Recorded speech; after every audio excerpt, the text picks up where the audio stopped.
Muli po, magandang araw sa ating mga kaibigan, mga kapatid, mga subscribers po and viewers ng ating Solid Rock Ministry Lesson Review.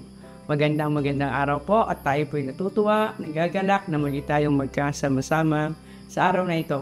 Ngayon po ay tayo na sa ika-12 ng topic, ang oras ng kaluwalhatian, ang cross at ang pagkabuhay na magulis. Atin pong babanggitin ang pangalan ng Villasar, ang pangalan po ng mga members ng Villasar Seventh-day Adventist Church. Sila lamang muna po ang ating mababanggit sa araw na ito.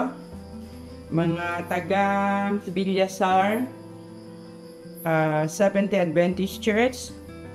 Ang pamilya po ni San dito ito.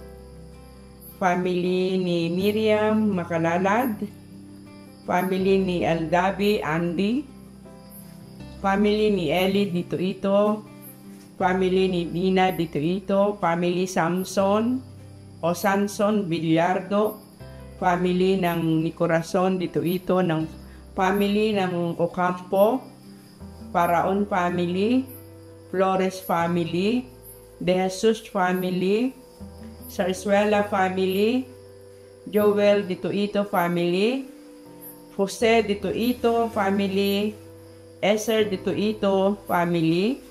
Ang iba po ay nabanggit na, si Dina dito ito, si Brenda dito ito, Sarah Aldabe at Eden dito ito. Ito po ay pamilya ng mga dito ito, marami po sila doon.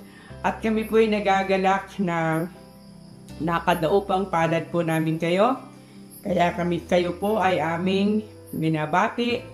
At sana po ay patuloy tayong magkasama-sama sa ministry ito ng Solid Rock. Ang iba po ay sa susunod na po nating taping, mabanggitin ang mga pangalan. Kagaya po ng aking nabanggit, ang ating po ngayong pag-aaralan ay nasa ika-12 na topic, ang oras ng kaluwalhatian, ang cross at ang pagkabuhay na maguli.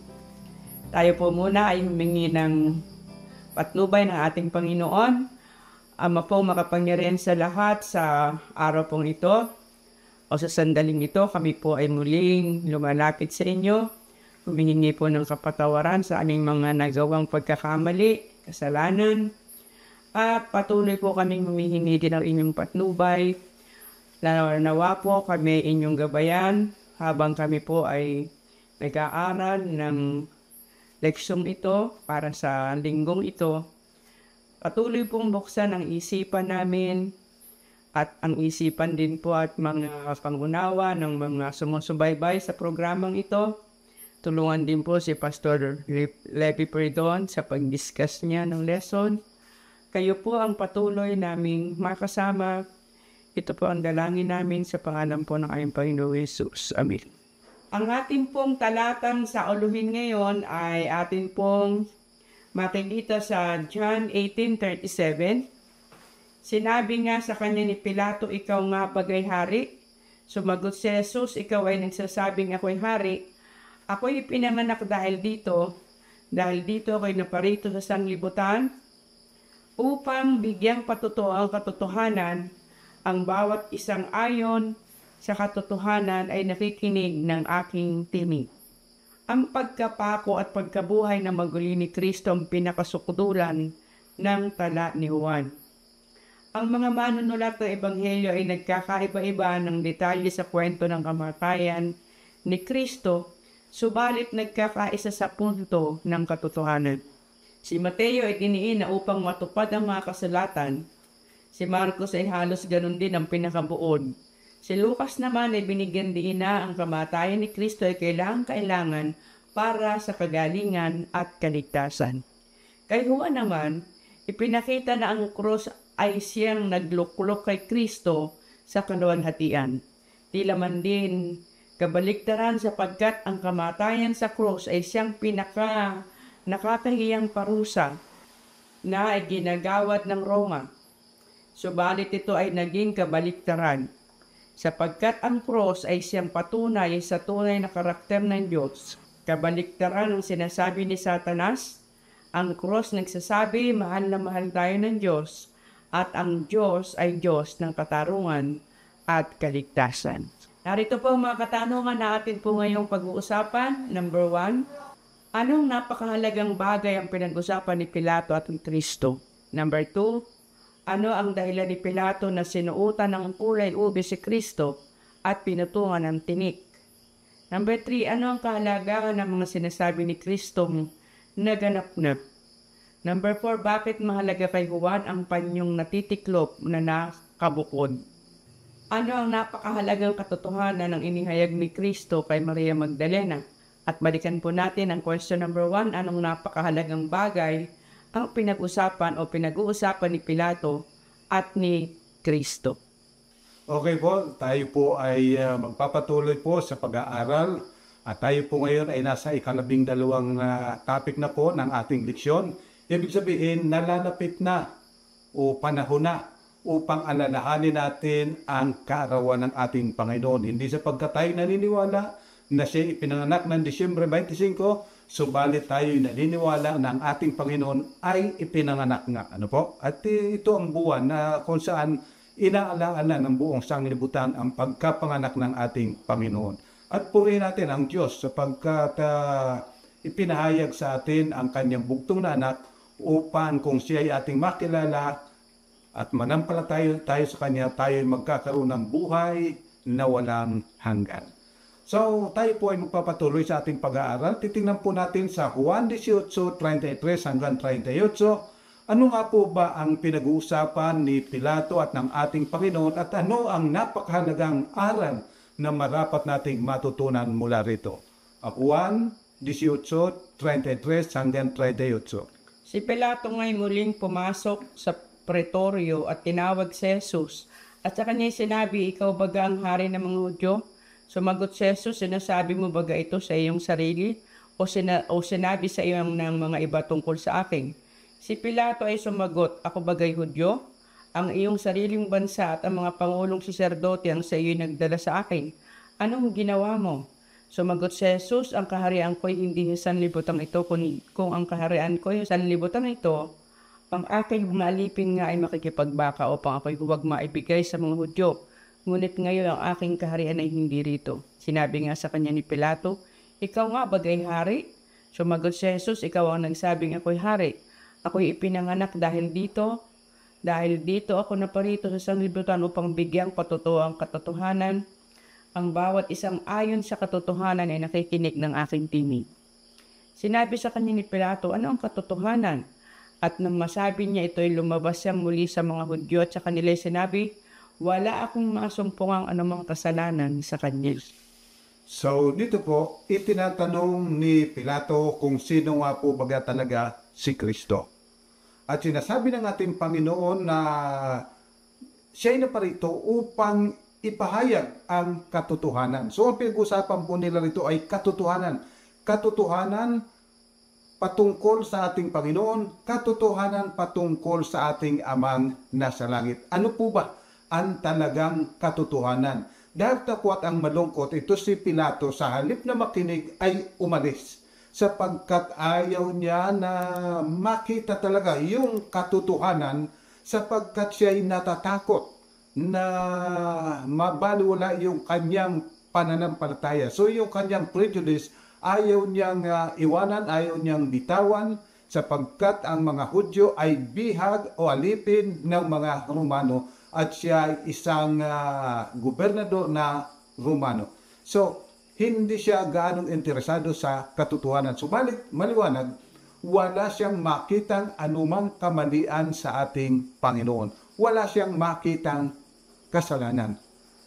At ito po ay kabahagi ng katotohanan na nais dalahin ng ating Panginoon. Ang katotohanan na ang Diyos ay matuwid, na ang Diyos ay pag-ibig, na ang Diyos ay Diyos ng kaligtasan. Dapat ito hindi na nabigyan ng diin sapagkat umalis na itong si Pilato. Subalit alam po ninyo, ito ang napakahalaga na makilala natin ang katotohanan sapagkat ang wika ng Panginoon, ang katotohanan, ang magpapalaya sa inyo. Okay po, at ngayon naman po sa ating pangalawang katanungan, ano ang dahilan ni Pilato na sinuotan ng kulay ube si Kristo at pinutungan ng tinik? Sige po, ating pong basahin sa 18:38 hanggang 9:5. Ano ang sinasabi? Sinabi sa kanya ni Pilato ano ang katotohanan, at nang masabi niya ito ay lumabas siyang muli sa mga Hudyo at kanilang sinabi, wala akong masumpong ang anumang kasalanan sa kanya. Ngunit kayo'y may ugali na pawalan sa inyo ang isa sa Paskwa. Ibig nga ba ganinyong sa inyo'y pawalan ko ang hari ng mga Hudyo? Sila nga'y nagsigawang muli at nagsabi, huwag ang taong ito kundi si Barabas. Si Barabas nga'y isang tulisan. Nang magkagayon nga'y tiningnan ni Pilato si Jesus at siya hinampas, at ang mga kawal ay nangag kamakama ng isang putong na tinik at ipinutong sa kanyang ulo, at siya'y sinuotan ng isang balabal na kulay ube. At sila'y nagsilapit sa kanya at nagsabi, magalak hari ng mga Hudyo, at sila'y kanilang pinagsuntukanan. At si Pilato ay lumabas na muli at sa kanila sinabi, narito siya inilabas ko sa inyo upang inyong matalastas na wala akong masumpungang anumang kasalanan sa kanya. Lumabas nga si Jesus na may putong matinik at balabal na kulay ube, sa kanila sinabi ni Pilato, narito ang tao. So, mga minamahal, una, walang makita si Pilatong anumang kamalian. Mayroon sanang tsansa upang pakawalan niya ang ating Panginoon sapagkat ugali o tradisyon na kapag dumarating ang Pasko ay nagpapalaya siya ng isa sa mga bilanggo na pipiliin ng mga tao. At narito, kanyang pinutungan ng koronang tinik ang ating Panginoon at binihisa ng kulay ube, una, upang siya ay tuyain. Subalit, pinutungan ng koronang tinik upang makita ng mga tao na marapat na kahabagan na ang ating Panginoon, sapagkat nakukutya na pagkatapos ngayon pinutungan ng koronang tinik, iniisip ni Pilato na baka sakali na maawa ang mga Hudyo sa ating Panginoon dahilan sa naginiyang kalagayan. Datapwat lalo naman na nalagay siya sa alanganin sapagkat binanggit niya yung kataga, narito ang inyong hari. At alam ng mga Hudyo ang kanyang dedikasyon sa hari ng Roma na si Cesar. Kaya ginamit nila ito na dahilan upang takutin si Pilato. Kapag pinakawalan mo siya, ibig sabihin kalaban ka ni Pilato, sapagkat ang sino man na nagsasabing hari ay kalaban ni Cesar.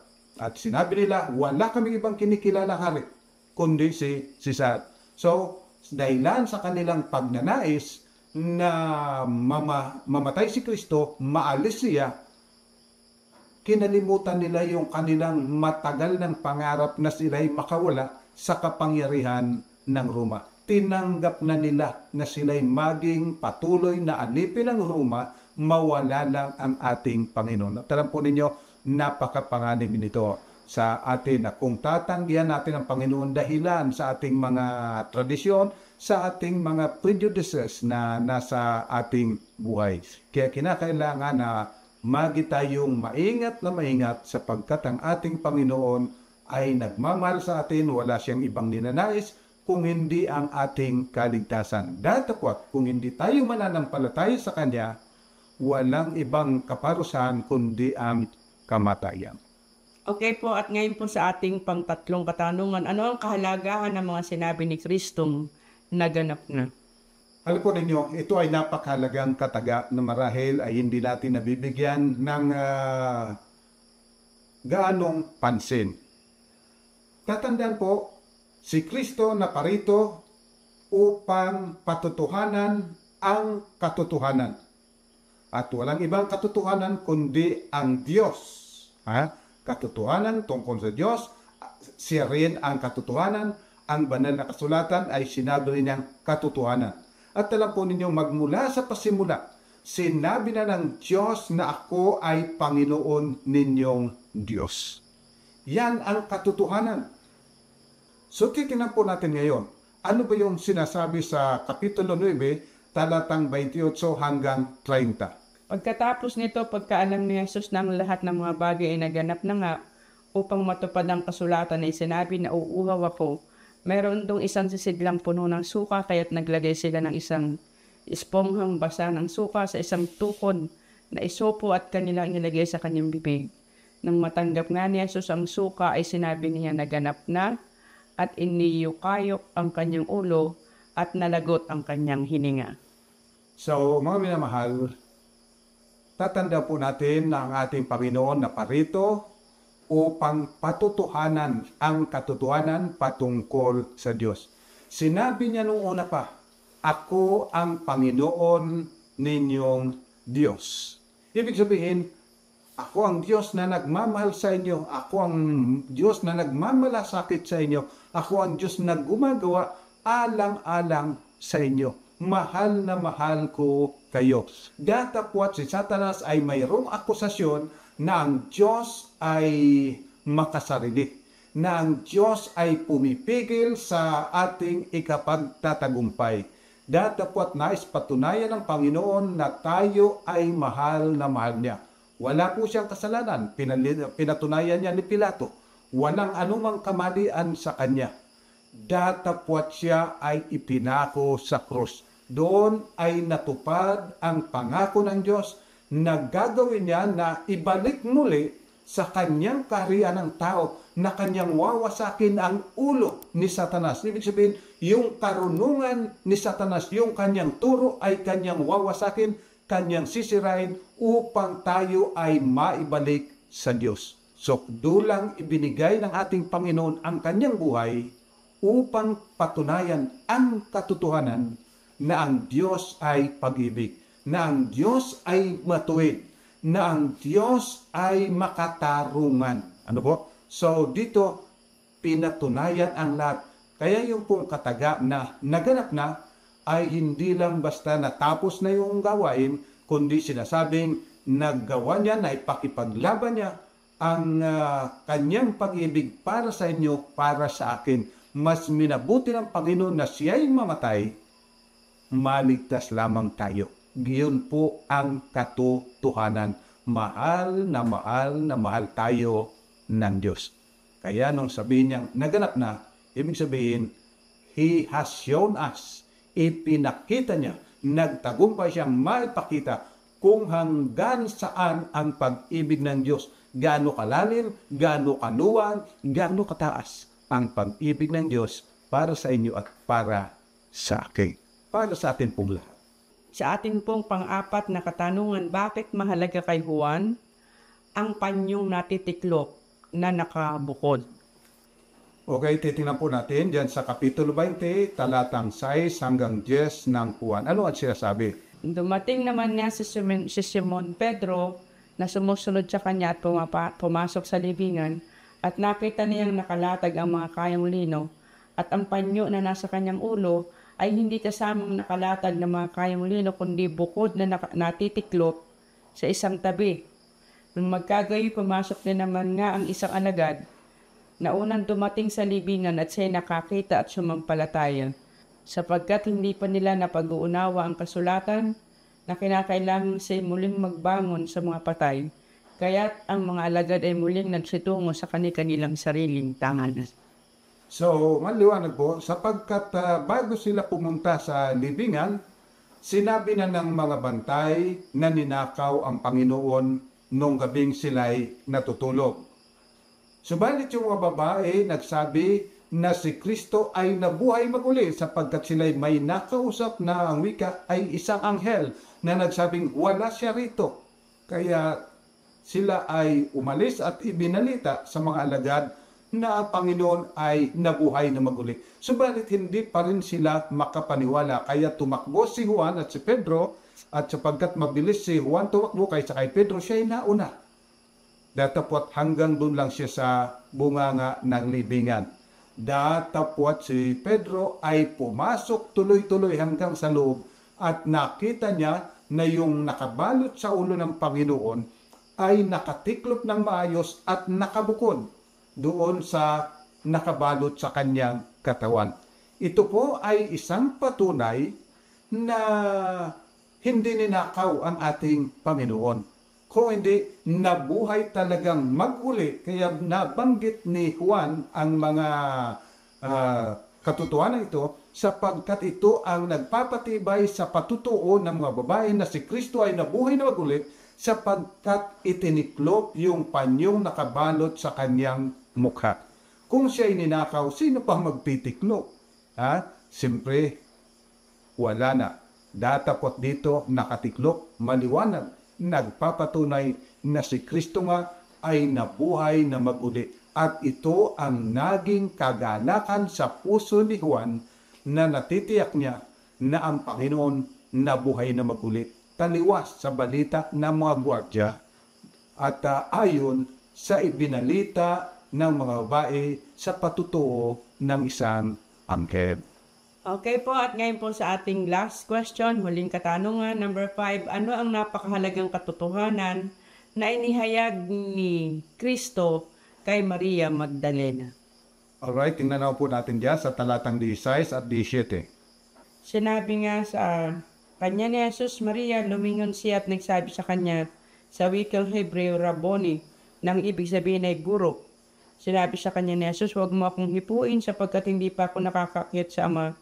Ngunit pumaroon ka sa aking mga kapatid at sabihin mo sa kanila, ako ay aakyat sa aking Ama at inyong Ama at aking Diyos at inyong Diyos. Alright. Dito po una, pinatutunayan na hindi totoo yung doktrina na ang tao pag namatay, ang kanyang kaluluwa ay umaakyat sa langit. Maliwanag. Sinabi ng Panginoon, ako'y hindi pa nakaakyat sa langit. Ibig sabihin, walang katotohanan yung sinasabi na ang tao pag namatay, yung kanyang espiritu ay lumalabas at tumutuloy na sa langit. Ang Panginoon, nabuhay na mag-uli at sabi niya, hindi pa ako umaakyat sa langit. Subalit ang higit na mahalaga, ang sabi diyan, pumaroon kayo sa aking mga alagad, sabihin ninyo na ako'y paroroon sa aking Ama at inyong Ama, sa inyong Diyos, sa aking Diyos at sa inyong Diyos. Mga minamahal, dito pinatutunayan muli at muli ng Panginoon na ang Diyos kakampi natin. Siya ay Panginoon natin, siya ay Diyos natin, siya ay Ama natin, kung papaanong Ama ng Panginoong Jesucristo.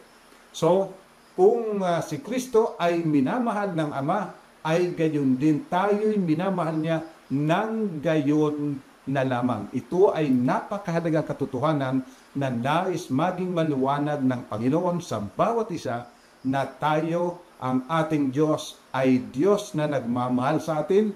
Siya ay Ama na nagmamalasakit sa bawat isa sa atin.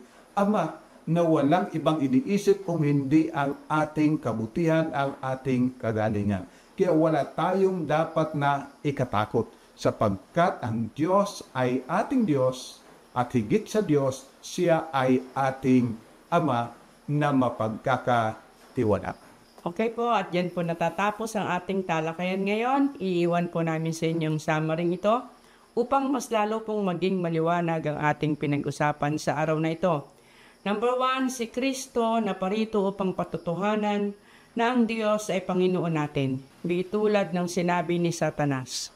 Ninanais ni Pilatong pakawalan si Kristo pagkat wala siyang nasumpungang kasalanan, subalit pinahalagahan din niya ang kanyang posisyon. Number 3, naganap ni Kristong patunayan na tayo'y labis na iniibig ng Diyos. Number 4, ang panyong natitiklop ay patunay na si Kristo ay muling nabuhay taliwas sa usap-usapang siya ay ninakaw lamang. At number 5, ang Diyos, ating Ama at ating Diyos, marapat nating pagkatiwalaan o panampalatayaan. So mga minamahal, sana po muling nakatulong ang maikli nating pag-aaral na ito. Ang pagpapala ng Diyos ay kamta nating sama-sama. Tayo po ay manalangin. Ama po naming banal, sa oras po ito kami po muling lumalapit sa iyo na nagpapasalamat. Dinadakila ka sapagkat ikaw na aming Diyos ay aming ring Ama na nagmamahal, nagmamalasakit sa bawat isa sa amin. Walang ibang iniisip kung hindi ang aming kaligtasan. Walang ibang ginagawa kung hindi ang aming pagtatagumpay. O Amang Banal, tulungan nawa kami patuloy na manampalataya, magtiwala ng lubusan, at purihin ka magpasawalang hanggan. Ito po ang aming pakiusap sa ngalan po ng aming Panginoong Jesus. Amen.